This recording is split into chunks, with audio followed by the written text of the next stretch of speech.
Cubaan suara. Cubaan suara. 1 2 3.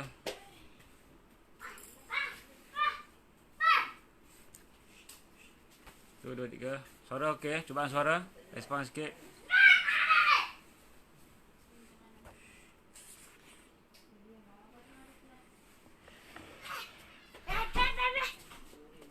Cubaan suara.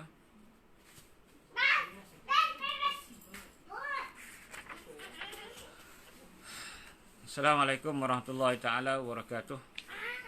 Alhamdulillahilladzi hadana li hadza wa ma kunna linahtadiya laula an hadanallah. Asyhadu an la ilaha illallah wahdahu la syarikalah wa asyhadu anna sayyidana Muhammadan abduhu wa rasuluh wa safiyyuhu min khalqihi wa habibuh. Addal amanah wa ballagha risalah wa nasal ummah wa kashafal ghummah wa jahada fillahi haqqa jihadih. Allahumma salli wa sallim wa barik ala Sayyidina Muhammad wa ala ali Sayyidina Muhammad wa ala alihi tayyibin wa ashabihi al-hadin wa man tabi'ahum bi ihsanin ila yaumiddin. Rabbana shrah lana sudurana wa yassir lana umurana wahlul 'uqdatam min alsinatina yafqahu aqwalana. Rabbana la tuzigh qulubana ba'da idh hadaitana wa hab lana min ladunka rahmah innaka antal wahhab. Rabbana adkhilna mudkhala sidqi wa akhrijna mukhraja sidqi wa ja'al lana min ladunka sultanan nasira. Wala haula wala quwwata illa billahil aliyil azim. Amma ba'd. Dikasihi seluruh jamaah ahli Qaryah Masjid Jami' Sultan Abdul Aziz Petaling Jaya, khabar semua.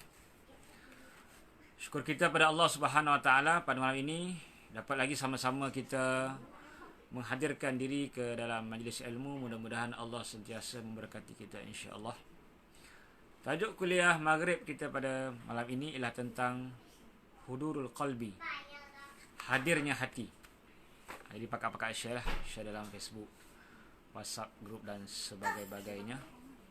Mudah-mudahan berpanjanganlah pahala kita, kerana Nabi sebut man sanna sunnatan hasanatan falahu ajruha wa ajru man amila biha la yanqusu min ujurihim syai'un ila yaumil qiyamah. Siapa yang memperpanjangkan kebaikan, menunjuk kebaikan, menyebar kebaikan, tak dapat sebar, kita panjang-panjangkan, forward-kan. Sesungguhnya siapa-siapa yang dapat manfaat daripada kebaikan tersebut, dapat ilmu dan beramal, maka sentiasa berpanjangan pahala dia, selagi mana ia dimanfaati sampailah kiamat. Jadi jangan lupa share supaya lebih ramai yang melihat dan mendengar kuliah kita pada malam ini, insya-Allah. Tajuknya tentang hadir hati. Jadi di mana hati kita? Persoalannya di mana hati kita? Di mana hati kita semasa kita solat? Di mana hati kita semasa kita berzikir? Di mana hati kita semasa kita membaca Al-Quran? Di mana hati kita semasa kita berselawat kepada baginda Nabi SAW? Di mana hati kita semasa kita mengerjakan ibadah, ibadah haji, ibadah umrah dan ibadah-ibadah yang lain? Kerana hadir hati adalah satu perkara yang penting dalam ibadah kita. Kerana itu tanda khudu', tunduk kepada Allah Subhanahu wa taala, dan tidak membawa dunia kita dalam ibadah kita. Dunia kita hanyalah ujian, darul bala, tempat ujian Allah Subhanahu wa taala. Adakah kita tergamak untuk membawa dunia kita dalam hati kita dalam ibadah? Kerana seperti mana kita tahu bahawa hati adalah tempat pandangan Allah. Allah memandang kepada hati kita. Innallaha la yanzuru ila suwarikum wa ajsamikum walakin yanzuru ila qulubikum wa niyyatikum aw kama qala. Sesungguhnya Allah tidak melihat rupa paras kamu, zahiriah kamu, tetapi Allah melihat qulubikum, melihat hati kamu dan niat kita. Jadi bagaimana adakah hati kita bersama dengan Allah dalam ibadah? Kerana diriwayatkan daripada hadis Al-Bazzar, di mana Allah Subhanahu Wa Taala bersama hambanya ketika mana hambanya beribadah. Allah bersama baina yaday al-musalli. Allah di hadapan, maksudnya bersamalah, bukan di hadapan dari segi fizikal. Bersama dengan hambanya setiap kali kita solat. Tetapi bila kita lupa, bila kita lalai, bila kita lari daripada solat, maksudnya hati kita lari, maka Allah meninggalkan kita. Maksudnya Allah tanya dulu. Sebelum Allah tinggal, Allah tanya dulu. Mana yang lebih baik? Aku ke apa yang kau ingatkan? Kemudian hamba tadi kembali balik dalam solat dia. Kali kedua, dia lupa. Maka Allah tanya, mana yang lebih baik? Apa yang kau ingat ke ataupun aku? Kali ketiga, hamba tadi lupa lagi. Allah tanya lagi, mana yang lebih baik? Aku ke ataupun apa yang kau ingat? Kali ketiga Allah bagi peluang, maka lepas tu Allah akan tinggalkan kita. Kita kerugian pahala. Karena ibadah kita itu pahalanya, ganjarannya, manfaatnya adalah berdasarkan apa yang kita ingat. Dalam sebuah hadis akhrajahu Abu Daud fi sunanih, Nabi SAW bersabda daripada Ammar bin Yasir radhiyallahu anhu, innal abda la yusalli as-salata la yaktubu lahu minha sulusaha wala usyuraha wa innama yuktabu lil abdi min salatihi ma aqala minha, atau kama qala Rasulullah sallallahu alaihi wasallam. Sesungguhnya seseorang hamba, kita lah hamba kan, hamba Allah maksudnya, bukan hamba manusia, hamba abdi tu. Seseorang hamba yang solat, satu solat, tidak dia dapat pahalanya 1/6 ataupun 1/10 ataupun berapa pun,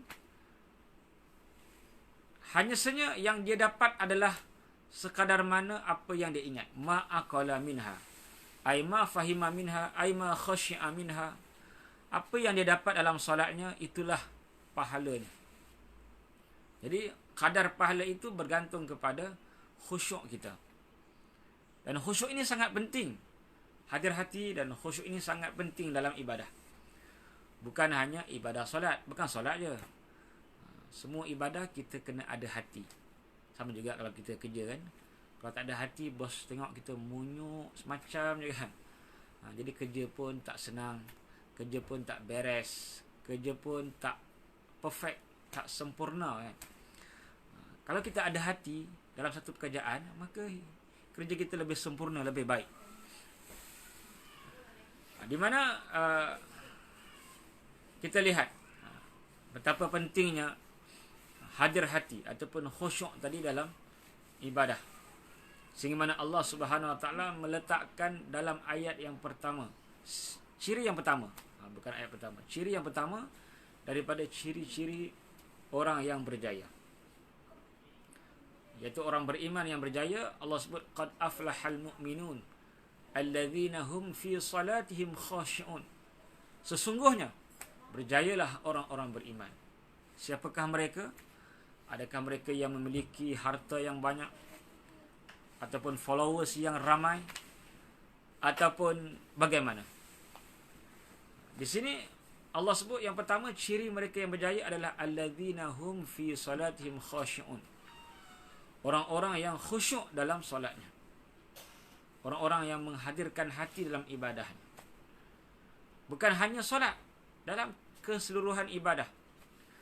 Dalam sebuah hadis yang sahih, riwayat Imam Bukhari, Nabi sallallahu alaihi wasallam bersabda, "Man tawadda'a nahwa wudu'i hadha, thumma lam yuhdis, thumma shalla biha, wa lam yuhdis fihi ma nafsuhu, ghafarallahu lahu ma taqaddama min dhanbihi." Atau kama qala Rasulullah sallallahu alaihi wasallam.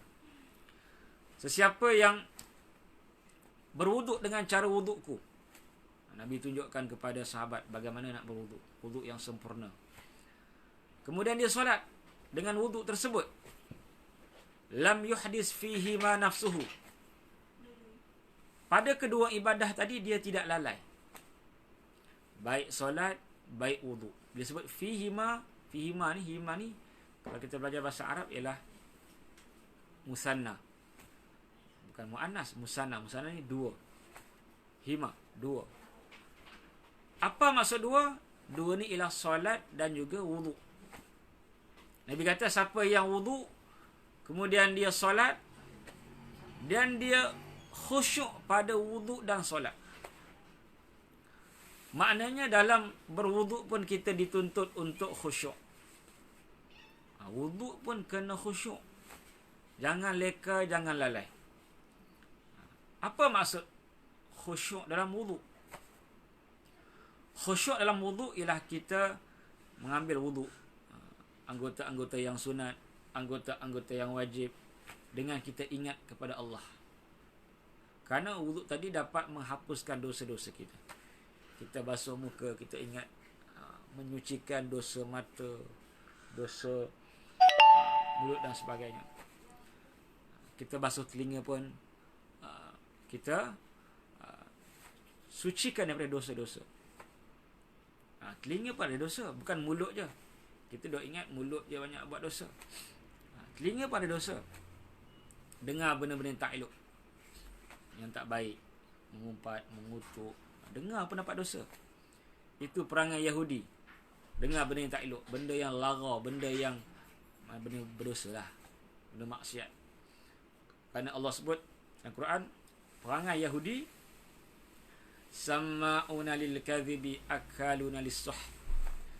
Orang Yahudi ni suka samma'una lil kadhibi, suka benda-benda bohong. Cerita-cerita bohong macam kita lah. Kita suka baca benda-benda bohong, dengar benda-benda bohong, benda-benda mengarut, isu-isu yang tak betul, fitnah-fitnah, tuduhan-tuduhan dan sebagainya. Fitnah dalam bahasa Arab cubaan, tapi dalam bahasa Melayu fitnah adalah benda-benda yang tak betul. Jadi ini perangai Yahudi. Kerana ulama sebut dosa orang yang mendengar tu sama dengan orang yang mengatakan sesuatu yang tak betul.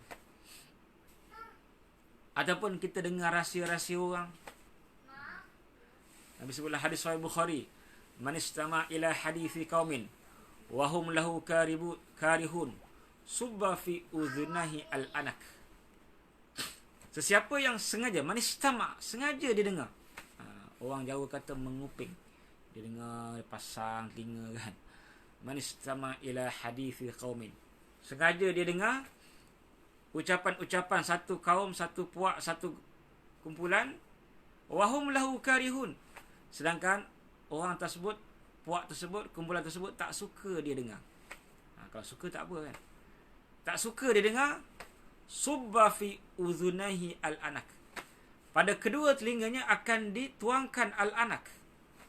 Apa al-anak? Ar-rusasul mudhab. Timah yang dicairkan. Timah bukan timah anak Pakcik Leman tu. Timah macam tembaga tu kan. Dipanaskan, kemudian dituang dalam telinga, habis kerah dalam telinganya. Alhamdulillah, dahsyat. Dengar, curi-curi dengar ni. Oleh itu tuan-tuan dan puan-puan, dosa-dosa telinga tadi kita dapat hapuskan dengan kita membasuh telinga dengan khusyuk. Dan setiap anggota tadi kita akan merasai kita basuh dosa, kita sucikan dosa. Itu maksud khusyuk dalam wudu. Adapun solat, kita tahu, itulah yang kita sebut sebagai hudurul qalbi. Khusyuk dalam solat adalah hadirnya hati. Kita menghadirkan hati ke dalam solat kita. Ada sebut dalam satu asar kan, daripada Hasan Al-Basri menyebut, kullu salatin la yahduru fiha al-qalbu fahiya ila al-uqubati asra. Kata Hasan Basri ni seorang ulama tabi'in, digelar sebagai Sayyidut Tabi'in, ketua, kepala tabi'in. Apa dia kata? Setiap ibadah, setiap solat yang tak ada hati dalamnya, maka lebih cepat untuk mendapat siksaan. Ini kita bimbang. Tak sembahyang kena siksa. Sembahyang pun kalau tak khusyuk kena siksa. Jadi kita kena pakat-pakat belajar, sentiasa belajar untuk khusyukkan hati. Hadirkan hati kita dalam ibadah kita. Tuan-tuan dan puan-puan. Oleh itu, di sini kita lihat ramai ulama-ulama, sahabat-sahabat Nabi, orang-orang soleh, yang mana mereka mempunyai hati yang hidup. Maksudnya mereka hadir hati mereka ketika mana mereka mendirikan solat. Antaranya ulama yang bernama Muslim bin Yassar. Muslim bin Yassar ni seorang tabi'in. Beliau bila solat, burung-burung datang menghinggap di atas kepalanya. Maksudnya begitu khusyuknya dia, iaitu Muslim bin Yassar tadi. Kita bagaimana? Kita solat, bergerak sana, bergerak sini, bukan sekat burung. Binatang apa pun takut nak dekat dengan kita, sebab kita tak khusyuk. Hati kita tak khusyuk, anggota pun dah ke mana-mana lah. Sebab tu bila Nabi lihat seorang sahabat sedang mengusap dia punya janggutnya dalam sembahyang, tengah sembahyang dia usap, janggut dia panjang kot, dia usap kan. Nabi kata, amma hadha law khasha'a qalbuhu la khasha'a jawarihu. Adapun orang ini kalau khusyuk hatinya, pasti khusyuk anggotanya. Tuan-tuan dan puan-puan, kalau kita khusyuk anggota, tak mesti khusyuk hati. Tapi kalau anggota pun tak khusyuk, dah sah-sah hati tak khusyuk. Kerana bila hati khusyuk, anggota semua tenang. Mana takut macam tadi lah, Muslim bin Yassar, dia sembahyang sehingga mana burung-burung sanggup dekat. Kalau kita lihat dalam kitab yang saya pegang ni, kitab Masturul Ifadah bima yu'idu alal hudur fil ibadah, kitab tentang bagaimana nak membantu kita hudur hati, hadir hati dalam ibadah. Dia membawakan kisah-kisah orang-orang soleh, orang-orang baik. Waalaikumsalam. Kak share. Bagaimana orang-orang soleh itu menzahirkan khusyuk mereka.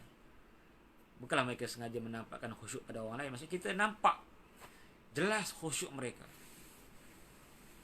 Antaranya ialah daripada Sayyidina Sulaiman, iaitu Nabi Sulaiman. Lam yarfa' ra'sahu ila sama 40 sanah. Tidak pernah kepalanya mendongak ke langit, baik dalam solat, baik luar solat. Ini kesan solat menjalar, menular ke luar solat. Bukan hanya dalam solat, luar solat pun lam yarfa' ra'sah, tidak pernah mendongak kepala ke langit. Kita tahu dalam solat antara perkara-perkara makruh ialah kita meliarkan mata, tengok sana, cicak, tengok sana orang. Itu makruh. Nabi tegah. Nabi kata, mabal aqwamun yarfa'una absarahum ila sama. Kenapa puak-puak tu suka tengok langit masa dalam solat? Nabi tegur. Nabi tak suka orang yang tak khusyuk, tak tenang, tidak melihat ke tempat sujud. Wa kana Rabi' bin Khaisam min shiddati ghaddihi lil basar wa itraki yazunnu ba'dun nas annahu a'ma. Di sini cerita bukan hanya dalam solat. Di luar solat pun mereka khusyuk. Mereka tenang. Fokus. Antaranya Rabi' bin Husaim. Rabi' bin Husaim. Dia terlampau khusyuk, terlampau tunduk, sehingga mana orang ingat dia buta. Orang ingat dia buta. Itu yang menggambarkan betapa hebatnya dia kan. Ketika mana dia pergi ke rumah Ibnu Mas'ud, tiba-tiba Jariyah, pembantu Ibnu Mas'ud, perempuan, dia kata, kawan kau ni buta lah. Dia kata kawan kau ni buta, sedangkan dia tak buta. Maka Ibnu Mas'ud pun ketawa.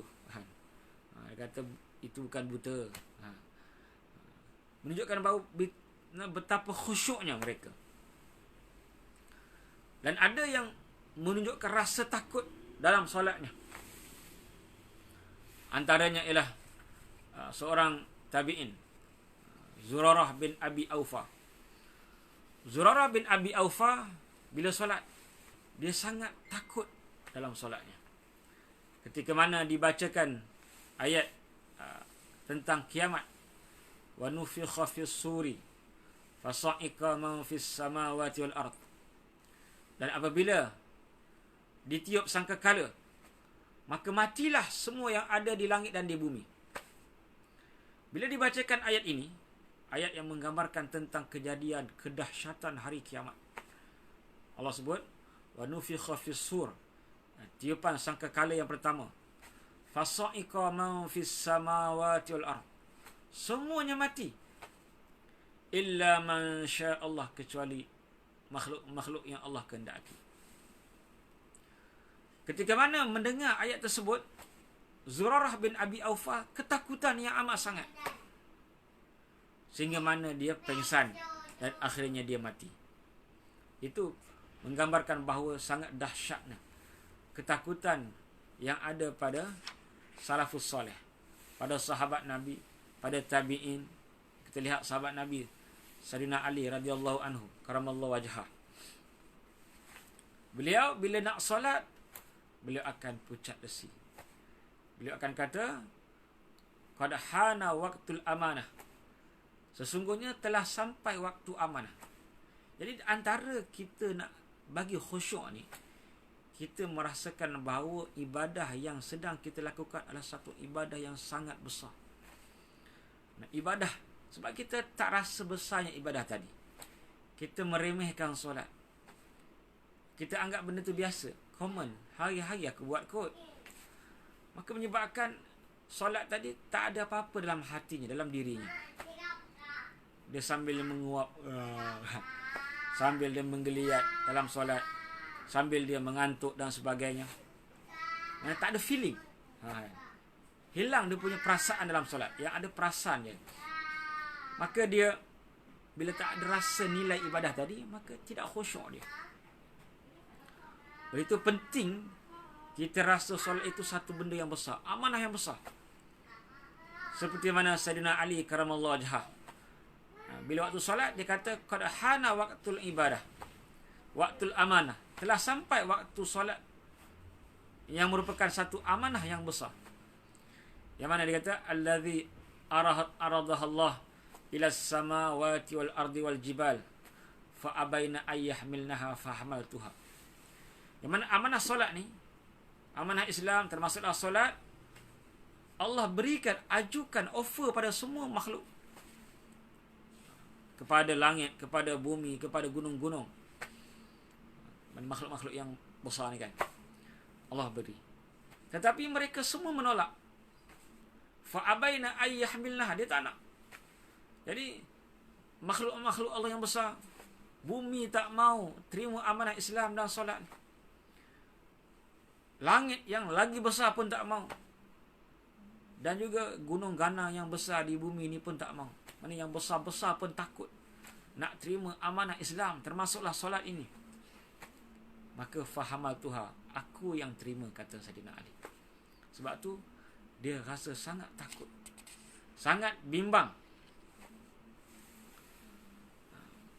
Cerita yang sama berlaku kepada Muslim bin, cerita yang lain tapi berlaku kepada orang yang sama yang saya sebut tadi, iaitu Muslim bin Yasar. Muslim bin Yasar antara tabi'in yang khusyuk dalam solat. Bila jatuh, runtuh satu ustuanah, satu tiang dalam masjid, dia tak rasa apa-apa, tak perasan. Ini begitulah perasaan salafus soleh, khusyuk dalam solat mereka, sehingga mana mereka tak tahu apa yang berlaku di sekeliling. Kita kalau sambil-sambil solat tu, kadang-kadang TV tak tutup, boleh tahu. Boleh tahu kalau bola gol kan. Kalau sinetron tahulah kekasihnya tinggalkan dia ke kan, atau mak dia meninggal ke apa ke, semua dia tahu. Kerana dia peka dengan sekeliling tengah solat. Jadi sepatutnya kita pekakan daripada apa yang berlaku di sekeliling kita. Kita kena abaikan. Kita kena nyahkan benda-benda yang melalaikan. Contohnya gambar-gambar dan juga perhiasan-perhiasan di rumah kita ataupun di tempat ibadah, masjid dan surau. Kita kena elakkan. Karena satu hari dalam hadis Bukhari, hadis Sahih Bukhari, Nabi SAW dia sembahyang. Beliau sembahyang, baginda sembahyang. Depan Nabi tu ada tirai yang menggambar, ada corak-corak, ada lain-lain dan sebagainya. Jadi Nabi seusai solat, Nabi kata kepada Aisyah, "Ya Aisyah, amiti anki kiramak, fa inna tasawirahu tulhini anis solah." Hei Aisyah, buangkan tirai kamu yang bergambar ini, kerana gambar-gambarnya mengganggu solatku. Ini menunjukkan bahawa kita kena elakkan daripada tempat-tempat yang mengganggu khusyuk kita bila nak solat, untuk dapatkan khusyuk. Kadang-kadang dekat surau TV kan, TV screen tu kan, masa tengah solat tak tutup, masih lagi bergerak gambar dia kan, saling tukar dia punya penceramah, dia bergerak kan. Jadi kita yang sembahyang pun Allahu Akbar, tengok siapa ceramah esok pagi, siapa ceramah lusa, siapa ceramah tulat. Dia ni macam kenal je kan. Tak khusyuk kita kerana gambar-gambar tadi. Oleh tu pastikan pihak masjid dan surau yang ada skrin-skrin waktu solat tersebut, skrin-skrin ni dah bertebaran dah di mana-mana kan. Ramai, banyak masjid yang guna. Tak salah. Tapi masa solat kena gelap, kena kosongkan ataupun tak bergerak supaya tidak mengganggu ibadah. Kerana Nabi sendiri rasa terganggu dengan tirai-tirai yang bergambar yang ada di dalam rumah Nabi SAW. Kemudian kita lihat bagaimana kita nak khusyuk ketika mana kita membaca surah dan juga Al-Fatihah. Di antara perkara yang pertama, yang utama, pertama dan utama dalam solat ialah kita membaca Al-Fatihah dan juga diikuti dengan surah. Tetapi sehingga ke hari ini kita sering terleka, kita tak fokus bacaan kita. Benda yang sangat penting dalam solat ialah Fatihah. Fatihah nombor satu kan, bacaan yang nombor satu dari segi keutamaan dan kepentingannya. Bila kita baca Fatihah, yang pertama, ramai yang tak faham lagi. Yang kedua, ada yang faham tapi tak dapat nak feeling. Sebenarnya bila kita baca Fatihah, seperti mana kita berdialog, hiwar. Maka kita sebut, Allah jawab. Kita baca, Allah jawab. Kita sambung ayat, Allah jawab. Ini disebut dalam hadis Sahih Muslim. Nabi SAW bersabda daripada Allah Subhanahu Wa Taala, berfirman dalam hadis Qudsi yang bermaksud, idza qala al-abdu alhamdulillahi rabbil alamin. Bila kita mengucapkan alhamdulillahi rabbil alamin, segala puji bagi Allah Tuhan semesta alam, maka kita akan, bila kita sebut alhamdulillah rabbil alamin, maka Allah jawab. Ini hadis sahih dalam Sahih Muslim. Kita tak tahu ataupun kita tak sedar, kita tak perasan jawapan-jawapan Allah ini. Apa Allah jawab? Hamidani abdi, hambaku puji aku. Hambaku puji aku. Kemudian kita pun sambung Ar-Rahmanir Rahim, Tuhan yang Maha Pemurah lagi Maha Mengasihani. Ketika itu Allah jawab, Athna alayya abdi, hambaku puji aku lagi. Kemudian kita baca lagi, Maliki yaumiddin, Tuhan yang merajai hari pembalasan. Allah jawab, Allah kata, Majjadani abdi, hambaku betul-betul puji aku. Setiap ayat tadi ada balasan, ada reply daripada Allah Subhanahu Wa Taala. Kita je tak perasan. Kemudian kita baca lagi, Iyyaka na'budu wa iyyaka nasta'in, hanya Engkau Tuhan yang kami sembah dan hanya Engkau Tuhan yang kami meminta pertolongan. Ketika itu Allah penjawab. Allah buka pintu mustajab doa. Apa Allah sebut? Allah kata, hadza baini wa baina abdi wa li abdi ma sa'al. Ini di antaraku dan hambaku. Wa li abdi ma sa'al. Hambaku boleh minta apa yang dia nak. Hambaku boleh minta apa yang dia nak. Macam kita kan, bila orang yang hebat, raja-raja ataupun orang yang berkuasa, orang yang atas-atas kan, dia kata, nak minta kan, ini special untuk engkau. Tentu kita rasa teruja, rasa seronok kan. Jadi Allah buka pintu seluas-luasnya untuk kita minta. Kita pun minta, ihdinas siratal mustaqim, tunjukkan kami jalan yang lurus. Siratal ladzina an'amta 'alaihim ghairil maghdubi 'alaihim waladdallin. Jalan orang-orang yang engkau telah berikan nikmat kepada mereka, bukan jalan orang yang engkau murkai, dan bukan jalan orang-orang yang sesat. Allah jawab, hadza li abdi wa li abdi ma sa'al. Apa yang hamba-Ku minta, dia dapat. Wa li abdi ma sa'al. Apa yang dia nak, dia boleh minta. Maksudnya ini dialog kita dengan Allah. Tapi kita tak rasa benda tadi. Kita rasa biasa je. Kadang-kadang yang mengganggu khusyuk kita ialah kita terlampau tumpukan perkataan-perkataan, huruf-huruf. Kita nak bagi tekan makhraj, nak keluar makhraj bagi elok, sampai terlupa nak menghadirkan hati. Itu yang berlakunya was-was, berlakunya perkara-perkara yang tak elok dalam ibadah kita. Kita ulang balik kan. Allahu Akbar, Allahu Akbar. Kita baca Fatihah, ulang bismillah. Kita terlampau menumpukan makhraj huruf sehingga kita lupa dengan madkhal, apa yang dalam hati kita. Kita lalai daripada mengingati Allah Subhanahu Wa Taala. Jadi bagaimana kita nak feeling, nak hadir hati dalam bacaan ayat Quran, baik dalam solat ataupun luar solat. Jadi ulama telah bagi tips lah. Tips bagaimana kita nak khusyuk ketika mana kita membaca ayat-ayat suci Al-Quran. Yang pertama ialah kita rasa hebatnya ayat-ayat tersebut. Sama juga semayang. Kita tak khusyuk kerana kita tak rasa hebat. Tak rasa hebatnya solat tadi. Seperti mana rakyat jelata bila dipanggil oleh raja-raja, dia rasa hebat pertemuan tadi. Dia rasa hebatnya raja tadi. Dia rasa sangat dihormati oleh rakyat yang lain kerana panggilan raja tadi. Dia rasa hebat. Tapi bila Allah panggil kita, Allahu Akbar, Allahu Akbar, kita tak rasa teruja.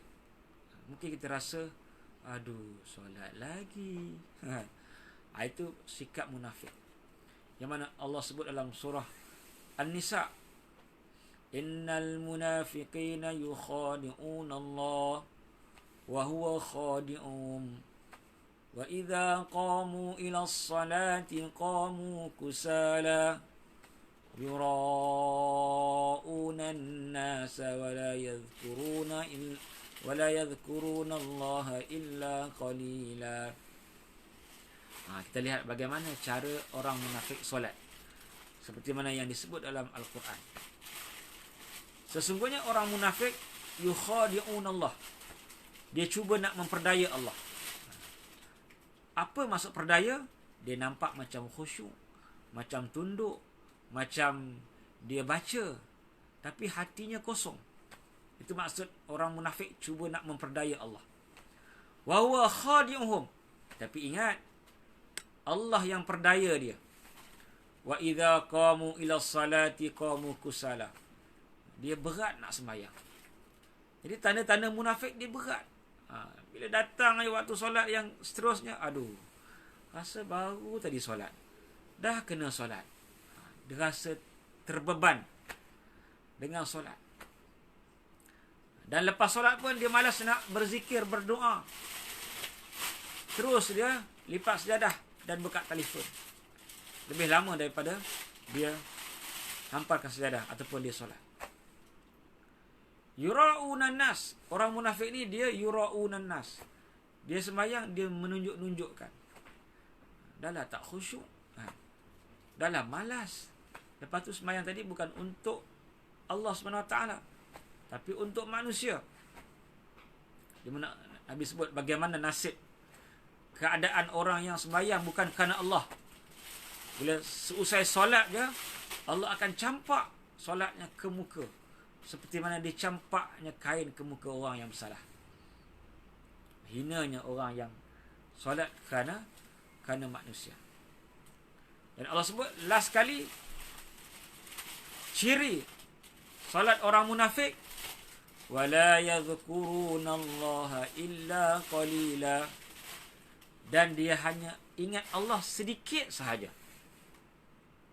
Mana sikit je ingat Allah, banyaknya dia lupa, dia lalai. Maknanya kalau kita ni jarang-jarang ingat Allah, sikit-sikit ingat Allah, banyak-banyak ingat dunia, ingat harta dan sebagainya, maka kita mempunyai ciri solat munafik. Oleh itu, yang pertama kita kena cari rasa hebatnya. Wuduk, aku nak bersiap untuk pertemuan aku dengan Allah. Solat ni adalah satu sesi kita bersama dengan Allah, Tuhan yang maha besar, Tuhan yang maha hebat. Barulah kita rasa, ya Allah, ini adalah solat yang sangat istimewa. Kemudian kita kena rasa, antara cara untuk kita hadir hati, kita kena rasa itu yang terakhir, itu yang last. Sebab tu Nabi sebut kepada para sahabat, salli salatal muwaddi'. Nabi kata, bila kita sembahyanglah macam ianya yang terakhir. Kalau kita buat ibadat dan kita rasa selepas ibadat kita akan mati, kita akan buat yang terbaik. Bukan terbalik macam kita buat selalu. Terbaik. Dengan rasa takutnya, dengan rasa nak menangisnya, meleleh air matanya, sebagainya.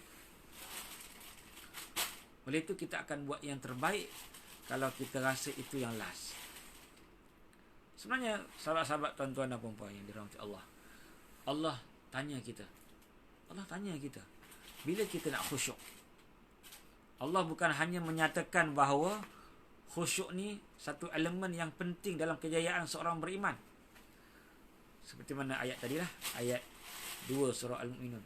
Malah Allah tanya, alam ya'ni lilladzina amanu an takhsha'a qulubuhum li dzikrillah wa ma nazala minal haq. Allah tanya, alam ya'ni, adakah belum sampai masanya lagi untuk orang-orang beriman hatinya khusyuk ingat Allah, hatinya tunduk kepada perintah Allah. Allah tanya, alam ya'ni. Ya'ni ni masa dah sampai. Maksudnya Tuhan tanya, belum masanya lagi ke? Nak tunggu bila? Senang kata, nak tunggu bila kita nak khusyuk? Tak khusyuk. Masa kecil tunggu dewasa, tunggu besar, dah besar tunggu dewasa, dah dewasa tunggu tua, dah tua rasa macam dah terlambat, hati dah keras. Di antara kita tak khusyuk ni sebabnya adalah hati kita kotor. Sebab tu Allah ingatkan kita supaya kita bersihkan hati sebelum solat. Qad aflaha man tazakka wa dzakara isma rabbih fasalla bal tu'thiruna al-hayata ad-dunya wal akhiratu khairun wa abqa. Inna hadza la fi as-suhufil ula suhufi Ibrahim wa Musa. Sesungguhnya berjayalah orang yang membersihkan hatinya, jiwanya daripada segala kekotoran, kotoran dosa, penyakit hati dan sebagainya. Kemudian dah bersihkan hati, dia berzikir. Wa dzakara isma rabbi fasalla, bau sembahyang. Jadi kita tak khusyuk kerana hati kita kotor, kita tak bersihkan dulu sebelum solat. Tapi kenapa kita tak mau bertaubat, bersihkan hati dan sucikan jiwa sebelum solat? Kerana kita sibuk dengan dunia, tak sempat. Kita tengah sibuk dengan dunia terus solat, lepas tu habis. Bagaimana nak khusyuk? tak ada preparation, tak ada persediaan untuk solat. Kalau dunia kita bersedia, nak berniaga bersedia dulu. Pukul 9 nak berniaga, siap semua kan. Lepas tu barulah ready. Pukul 8 nak pergi kerja, siap, barulah ready. Nak main bola pukul 8.30, Liga Semi Pro dululah. Sekarang Liga Profesional, pukul 3 petang dah sampai dah stadium. Mungkin awal lagi training, warm up sebagainya. Tapi solat persediaannya hanya wuduk. Wuduk pun tak khusyuk. Bagaimana kita nak khusyuk? Sebab apa kita tak bersedia untuk solat, sedangkan kita bersedia untuk yang lain? Allah bagi jawapan. Bal tu'thirunal hayatad dunya. Tapi kamu utamakan dunia. Wal akhiratu khairu abqa. Akhirat, sedangkan akhirat lebih baik dan lebih kekal. Dunia kita bersedia. Apa kerja pun kita bersedia. Nak interview kita bersedia. Tapi akhirat kita leka, lalai. Sebab tu sebelum solat ada solat sunat. Tidak seperti lepas solat. Ada yang ada solat sunat, ada yang tak ada. Itu dijelaskan oleh Nabi SAW dalam hadis sahih, iaitu ma baina al-adhanaini solatun. Di antara dua azan ada solat. Apa dua azan? Iaitu azan dan iqamah. Jadi tuan-tuan dan puan-puan, kira dah sampai penghujung lah kira kan. Dia pun dah azan dah. Tuan-tuan nak bersiap sedia untuk solat Isyak. Mudah-mudahan sedikit perkongsian ini dapat memberikan kita suntikan supaya kita lebih khusyuk. Daripada kita mengangkat takbir Allahu Akbar sampailah kita memberi salam, dan juga dalam ibadah-ibadah yang lain. Baca Quran kita khusyuk, faham. Antara elemen khusyuk, ulama sebut tafahum, faham. Kita kena faham makna Fatihah. Sangat malang, 40 tahun, 50 tahun kita hidup, tapi masih lagi ada yang tak faham dalam bacaan-bacaan solat. Sedangkan bulan depan periksa, berkitab-kitab kita hafal. Menunjukkan kita hanya utamakan dunia. Sebab apa yang dapat benefit dunia kita utamakan. Yang akhirat kita abaikan. Wallahu alam. Saya mohon maaf di atas kesilapan dan kekurangan. Aku qauli hadza. Astaghfirullahaladzim. Assalamualaikum warahmatullahi wabarakatuh. Terima kasih semua.